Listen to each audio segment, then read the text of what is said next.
اعوذ باللہ من الشیطان الرجیم بسم اللہ الرحمن الرحیم۔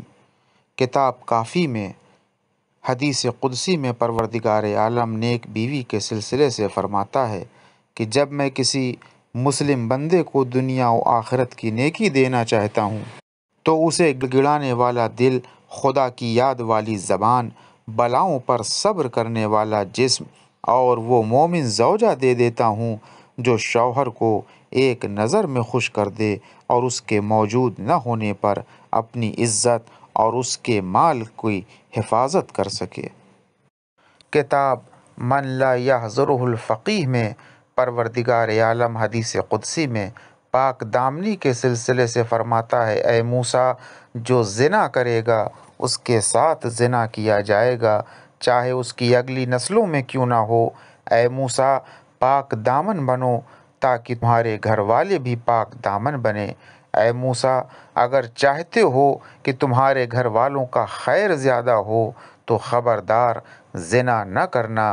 اے عمران کے بیٹے، جو جیسا کرے گا ویسا ہی برداشت کرنا پڑے گا۔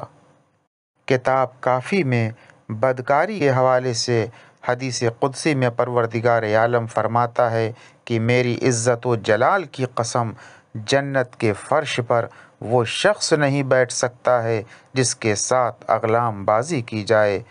پھر کتاب اقبال الاعمال میں پڑوسی کے حق کے حوالے سے پروردگار عالم فرماتا ہے کہ وہ شخص مجھ پر ایمان نہیں لایا جو پیٹ بھر کر سو جائے اور اس کا مومن بھائی بھوکا ہو۔ کتاب عدت الداعی میں لقمہ حرام کے سلسلے سے ارشاد ہو رہا ہے کہ حرام خوری کے ساتھ نیک عمل کرنے والا ایسا ہے کہ جیسے چھلنی میں پانی لے جانے والا۔ کتاب کافی میں اخلاقیات کے حوالے سے پروردگار عالم حدیث قدسی میں فرماتا ہے کہ جب میں کسی بندے کو بلا میں پھنسا دیتا ہوں اور وہ 3 دن تک دیکھنے آنے والوں سے فریاد نہیں کرتا ہے تو اس کے گوشت سے بہتر گوشت اور خون سے بہتر خون اور خال سے بہتر خال عطا کر دیتا ہوں، اور اگر اٹھا لیتا ہوں تو اپنی رحمت میں لے جاتا ہوں، اور اگر زندہ رہتا ہے تو اس کے ذمے کوئی گناہ نہیں رہتا۔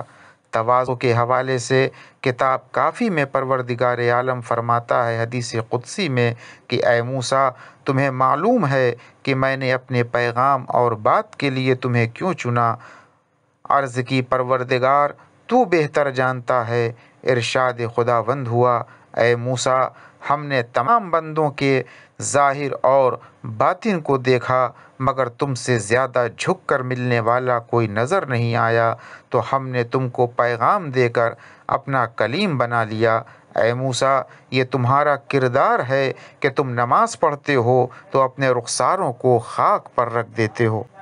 کتاب عدت الداعی میں نیک عمل کی شان پروردگار عالم حدیث قدسی میں بیان کرتا ہے کہ یہ تمہارا نیک عمل ہے، اس کے بارے میں تمہارا فرض یہ ہے کہ اسے چھپا کر رکھو اور میری ذمہ داری ہے کہ میں اس کا اعلان کروں۔ وآخر دعوانا ان الحمد للہ رب العالمین۔